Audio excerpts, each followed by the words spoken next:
Olá, tudo bem? Bom, pessoal, hoje vamos discutir na nossa aula a parte referente a finanças. Claro que o aspecto que nós vamos abordar é o aspecto matemático aplicado às finanças, aplicado à economia. Vamos discutir, por exemplo, como aplicar bem o nosso dinheiro, como gastar bem o nosso dinheiro, o que é mais importante para a gente, como fazer uma compra à vista com algum desconto ou fazer a compra a prazo. Então são essas as coisas que nós vamos abordar na aula de hoje.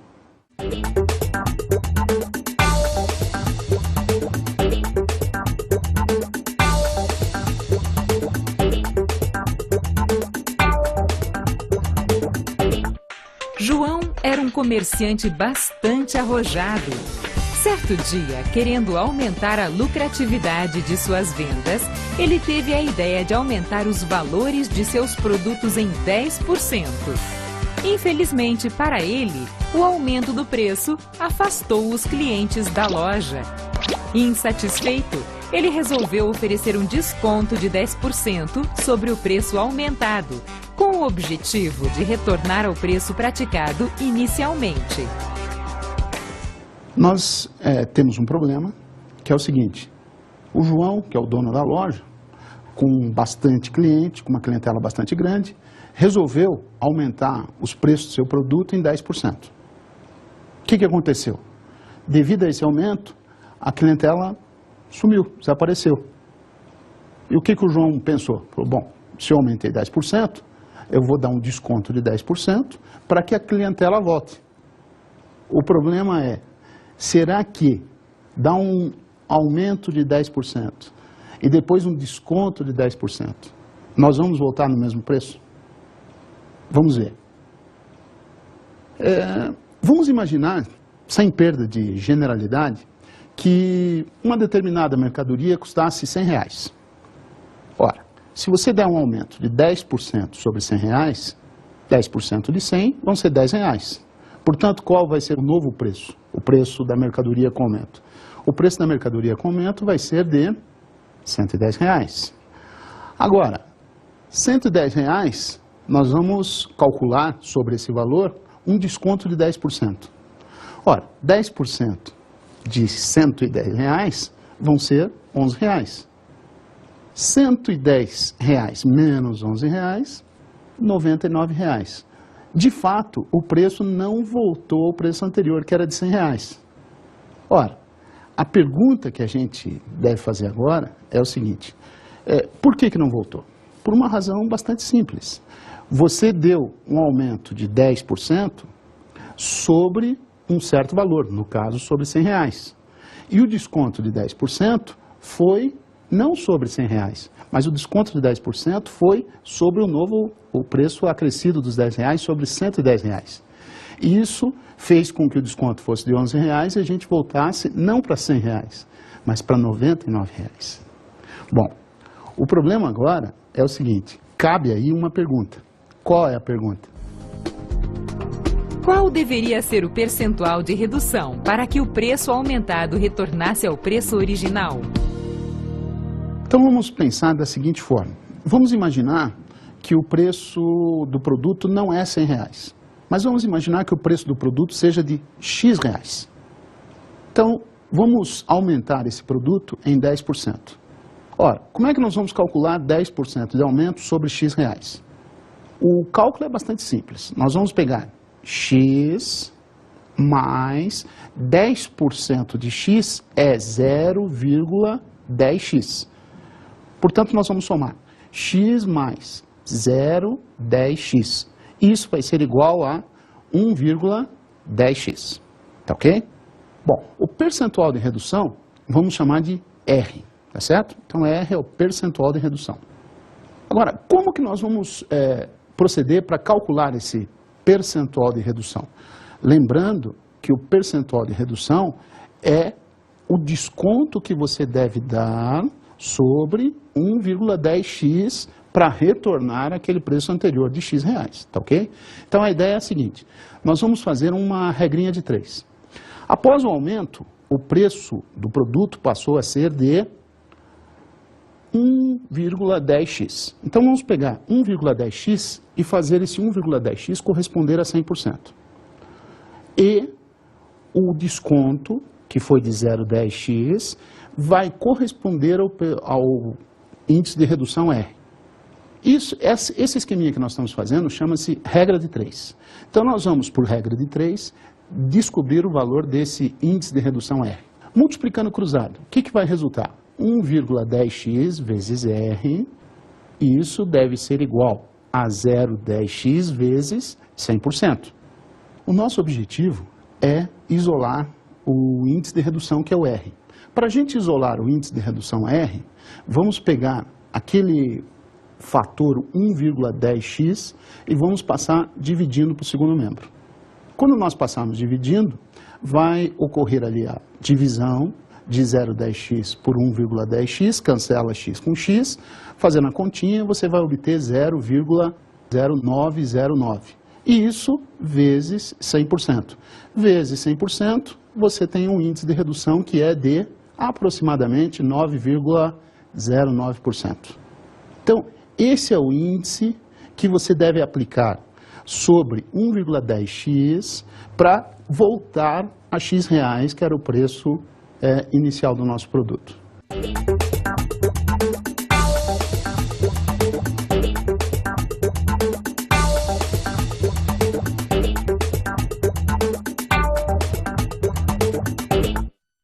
Vamos imaginar a seguinte situação. Você quer comprar um par de tênis, mas não tem o dinheiro para pagar o par de tênis à vista. Nenhum problema. Basta se dirigir a uma loja e comprar esse par de tênis em prestações. Comprar esse par de tênis no crediário. Como que isso é feito? Claro que você quer comprar, o comerciante quer vender. Você não tem dinheiro, mas ele quer vender. Então, qual a ideia? A ideia que está aí é a seguinte, a ideia comum no comércio em geral. Ele empresta o dinheiro para você. O próprio comerciante empresta o dinheiro para você e você, de posse do dinheiro, compra o produto do comerciante. Mas é claro que esse empréstimo vai ter um custo. Ele vai te emprestar o dinheiro, mas você vai ter que pagar uma espécie de um aluguel para ele. Esse aluguel que você paga pelo empréstimo é os juros. Então, você vai comprar, uma parte das parcelas que você vai pagar é o pagamento do produto que você comprou. E uma pequena parte do que você está pagando nas parcelas é os juros pelo dinheiro que a loja emprestou para você. Interessante é que tem muitas pessoas que pensam que por você fazer compras em parcelas fixas, não existe juro embutido nessas parcelas. Isso não é verdade. Nós vamos ver na sequência. Uma loja vende um fogão por R$ 1.312. O pagamento será realizado em 2 prestações fixas, sendo a primeira no ato da compra e a segunda após um mês. Se a loja cobra 5% de juros ao mês, qual deve ser o valor de cada prestação? Foi colocado um problema. Nós temos que estudar o problema e apresentar a solução.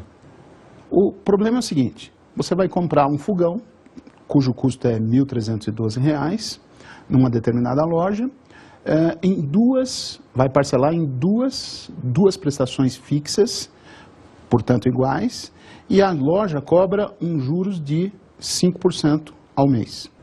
Então o nosso problema consiste em como se organizar. Nós podemos usar um instrumento chamado de fluxo de caixa.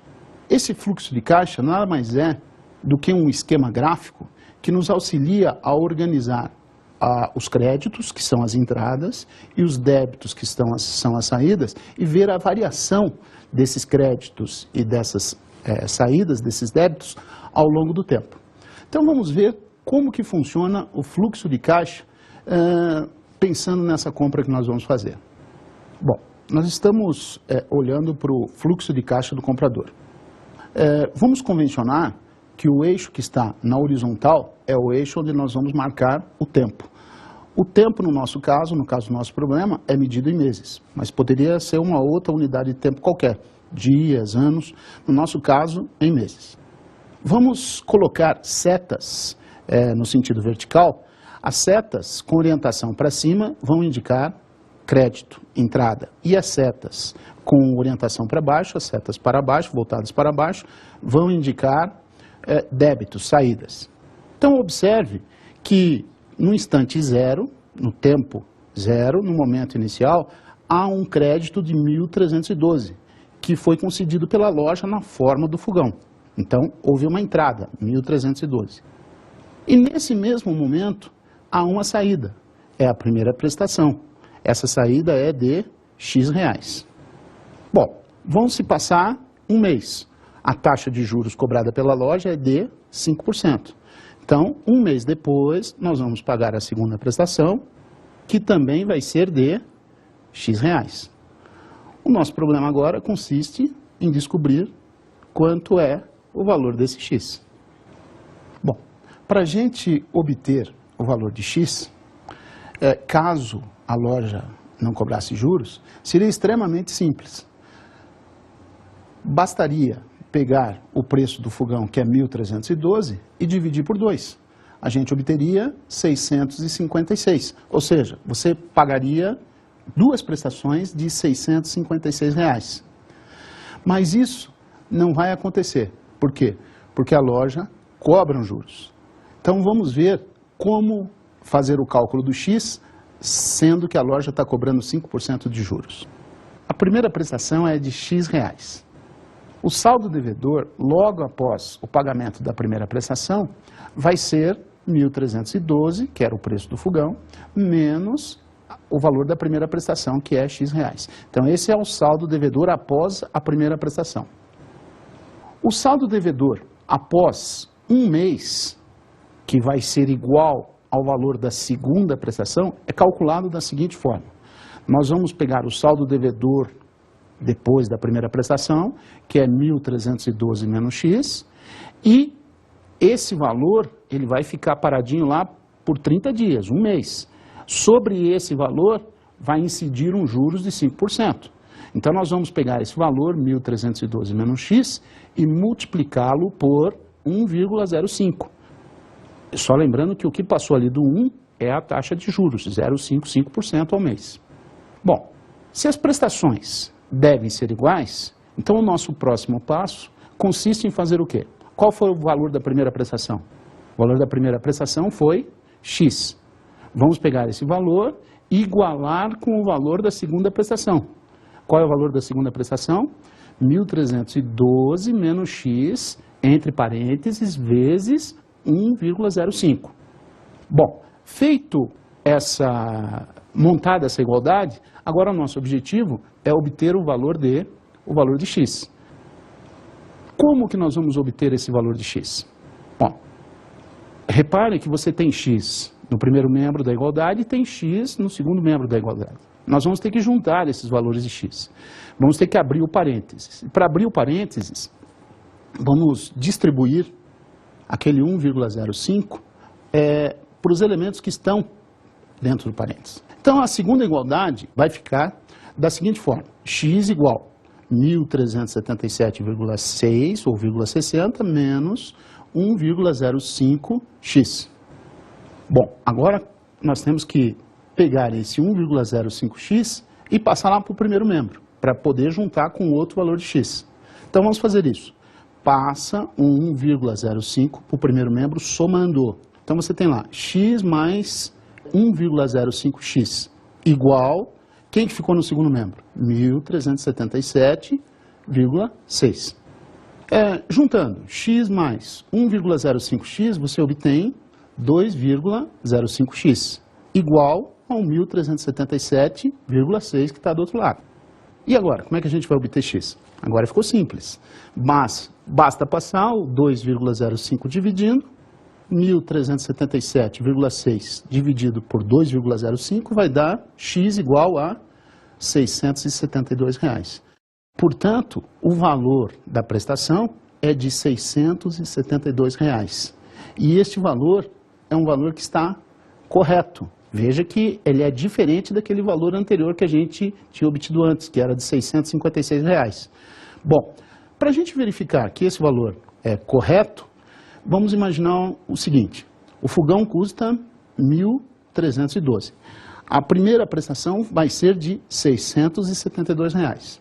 1.312 tira esse valor, que é da primeira prestação, que é de R$ 672, vai restar quanto? Vai restar um saldo de 640. O que você está pensando? Você está pensando, mas não é igual a 672. Calma, calma. Restou 640, mais 640 no ato do pagamento da primeira prestação. Esse 640 vai ficar paradinho por 30 dias.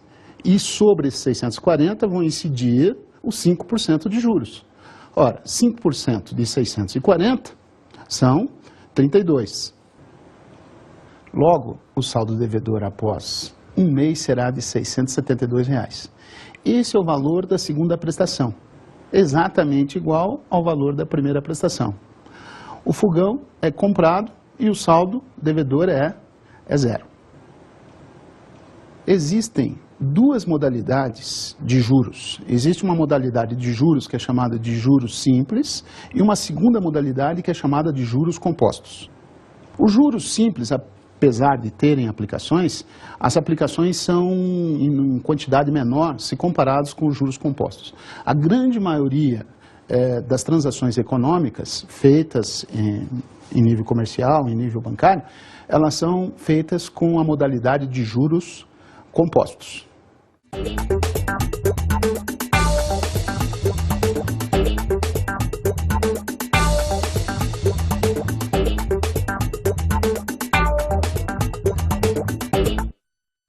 Carlos deseja comprar um carro.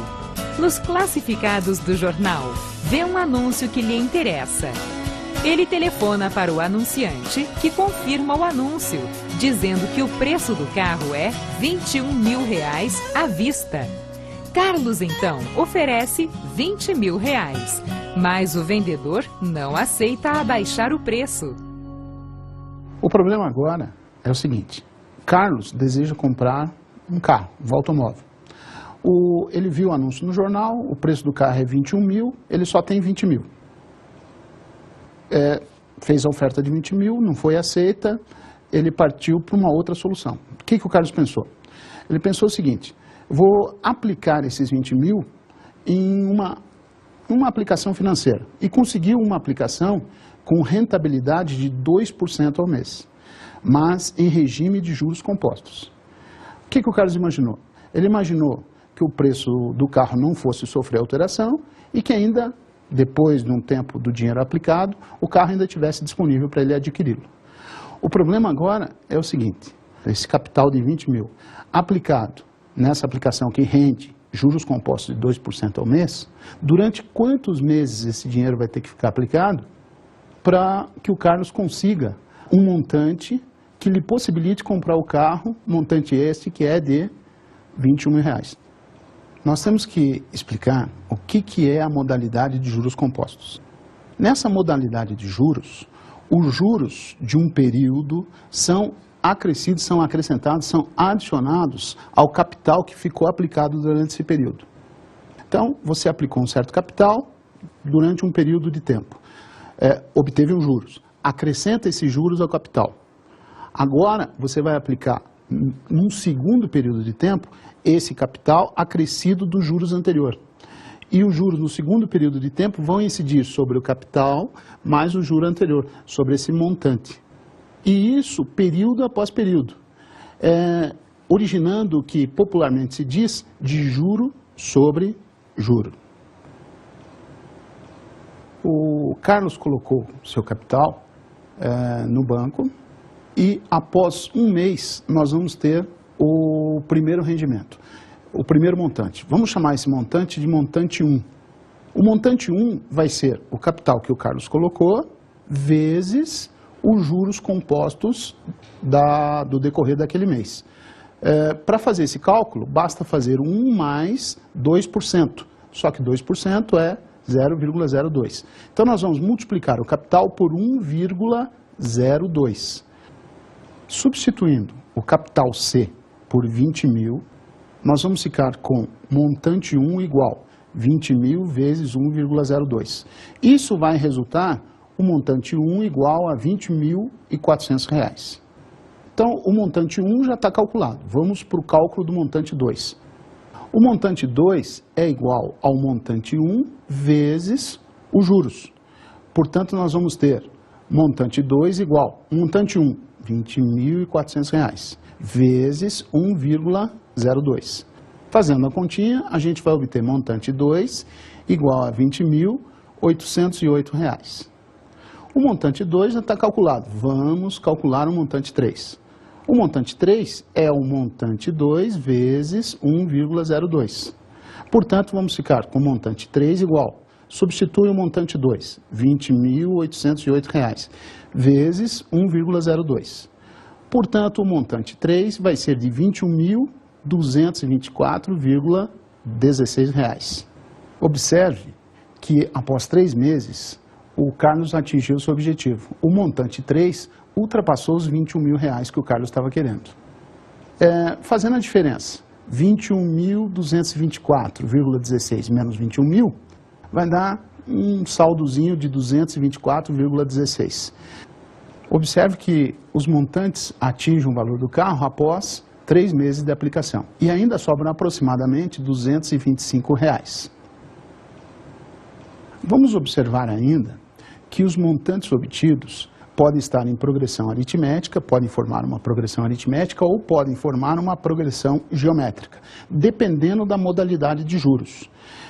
Você vai obter uma progressão aritmética se você estiver trabalhando com juros simples e vai obter uma progressão geométrica se estiver trabalhando com juros compostos. Então, progressão aritmética relaciona com juros simples, progressão geométrica com juros compostos.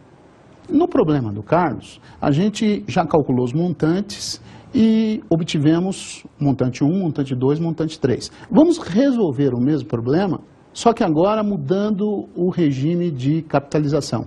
Em vez de utilizarmos juros compostos, vamos utilizar juros simples e vamos comparar uma tabela, os dados obtidos numa tabela com os dados que a gente já tinha calculado anteriormente. Vamos relembrar que o capital que o Carlos aplicou é de R$ 20.000. A taxa que ele tinha conseguido era de 2% na modalidade de juros compostos ao mês. Agora vamos considerar a mesma taxa, só que na modalidade de juros simples, 2% ao mês.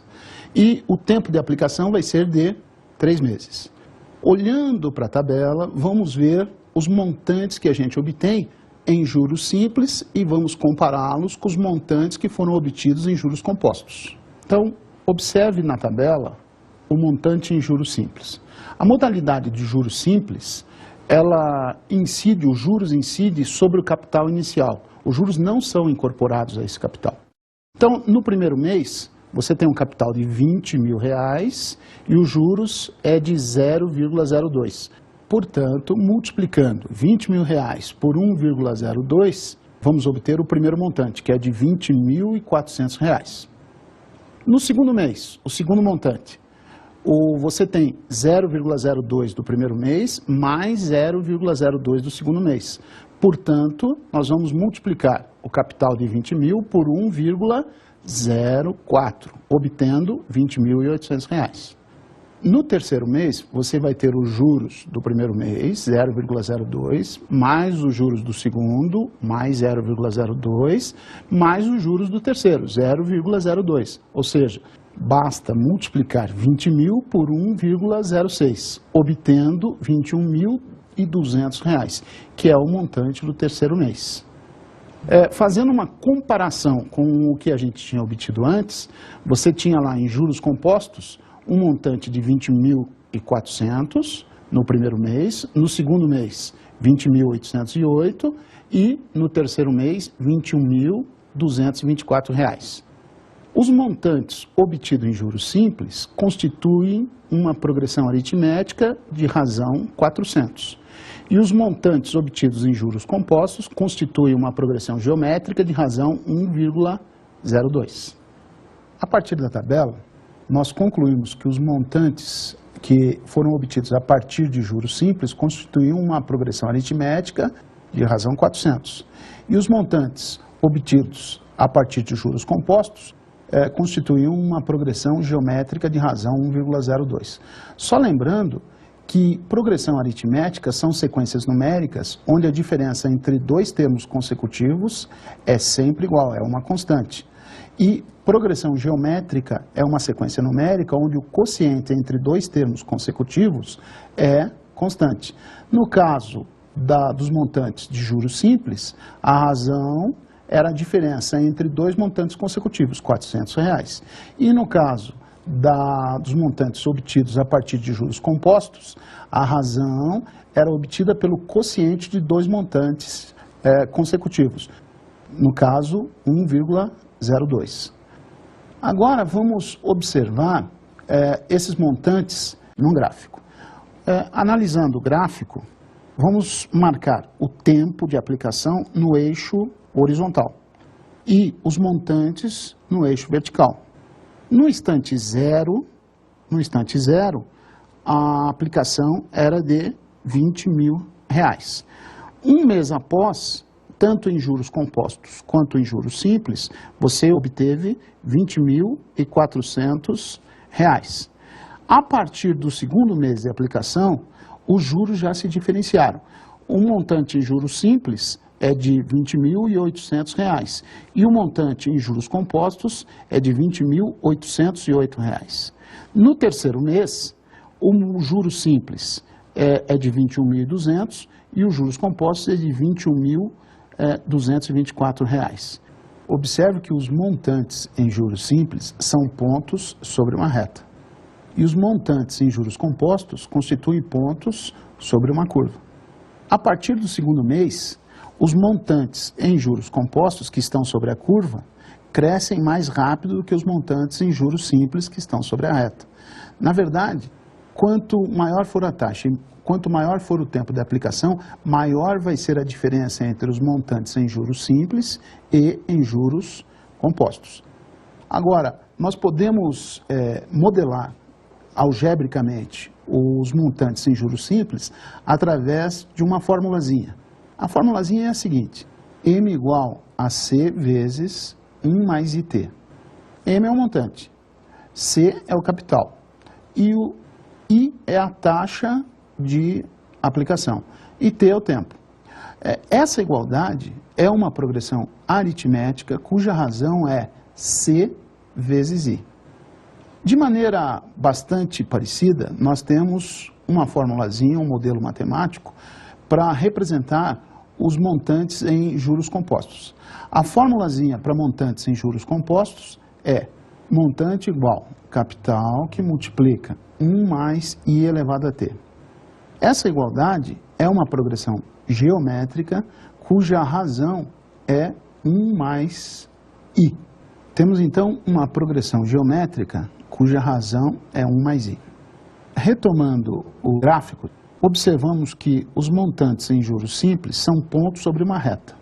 Reta caracteriza uma função que é chamada de função afim, cuja regra de definição é da forma f de x igual a ax mais b. E os pontos que constituem os montantes em juros compostos estão sobre uma curva. É o gráfico de uma função exponencial. Função exponencial é toda função da forma f de x igual a elevado a x, onde a é maior que zero. Só finalizando, os montantes em juros simples constituem pontos sobre o gráfico de uma função afim.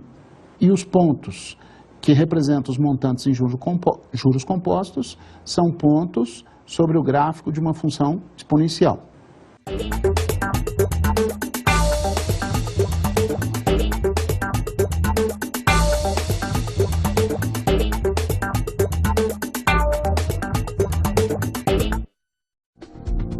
Imagine que em um determinado período de tempo, seu salário teve um aumento nominal de 26%. No mesmo período, porém, ocorreu uma inflação de 20%. Qual foi o percentual de aumento real do salário? O aumento nominal é um aumento dado sem levar em consideração a variação inflacionária. Quando a variação inflacionária é levada em consideração, o aumento é chamado de aumento real. Então, para a gente calcular o salário real no problema proposto, nós vamos pensar da seguinte forma. Vamos imaginar que o salário inicial seja S. O percentual de aumento salarial nominal foi de 26%. O valor do novo salário é 1,26 vezes S. A inflação no período foi de 20%. O salário com a variação inflacionária vai passar a ser 1,20S. Para a gente fazer o cálculo do salário real, nós vamos proceder da seguinte forma. Vamos fazer 1,26S menos 1,20S. A diferença entre o salário com aumento nominal e o salário com a variação inflacionária. E vamos dividir esse resultado por 1,20S, pelo salário com a variação inflacionária. Fazendo a diferença, a gente obtém 0,06S dividido por 1,20S. Fazendo essa continha, vai resultar 0,05, que corresponde a 5%. Então, o aumento real é de 5%. Bom, qual é o significado desse aumento real de 5%? Vamos imaginar a seguinte situação. Antes dos aumentos, imagine que você tinha lá um produto que custava R$1.000 e o seu salário era de exatamente R$1.000. Nós tivemos no período uma variação inflacionária de 20%. 20% de 1.000 são R$200, mais 1.000, 1.200. Então o produto passou a custar R$1.200. Bom, nesse mesmo período, o seu salário, que era de 1.000, teve um aumento nominal de 26%. 26% de 1.000 são 260. Portanto, o seu salário passou a ser de 1.260. Ora, 1.260 corresponde a um valor 5% maior do que 1.200. Esse 5% maior é o aumento de poder aquisitivo, ou seja, é o aumento real. Então, o seu salário foi aumentado de modo real em 5%. Através desses problemas práticos, nós mostramos ou procuramos mostrar a importância de se dominar as técnicas da matemática financeira nas soluções dos problemas econômicos do nosso dia a dia. E dominar essas técnicas não é importante só para nós, mas é importante para as empresas também.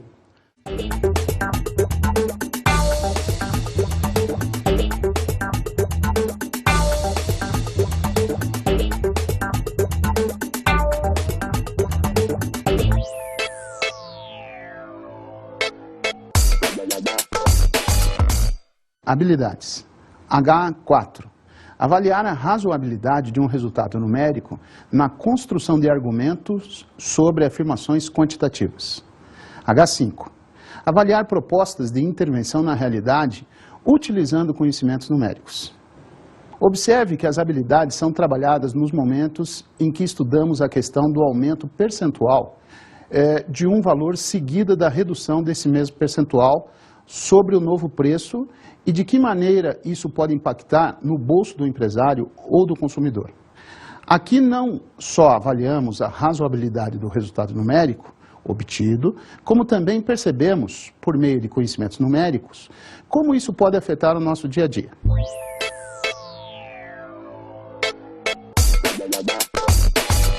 Habilidades. H15. Identificar a relação de dependência entre grandezas. Verificamos que a habilidade é trabalhada nos momentos em que observamos a relação entre as variáveis tempo e saldo devedor, a partir de um exemplo prático de juros simples.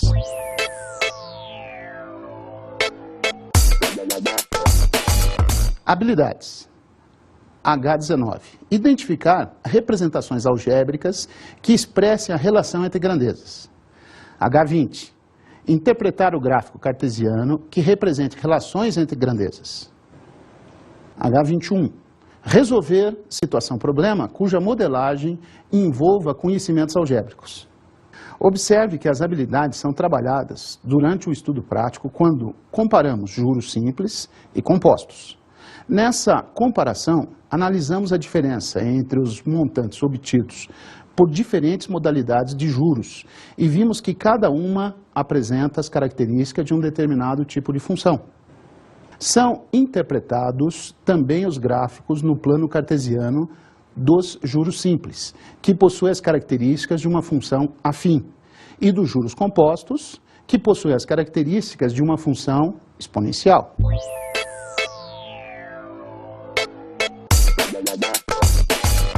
Habilidades. H16. Resolver situação-problema envolvendo a variação de grandezas, direta ou inversamente proporcionais. Veja que a habilidade é trabalhada nos momentos em que analisamos o percentual de aumento real do salário de um profissional. A proporcionalidade entre essas grandezas é discutida na medida em que a variação do poder aquisitivo está intimamente relacionada às taxas de inflação de aumento percentual sobre o salário.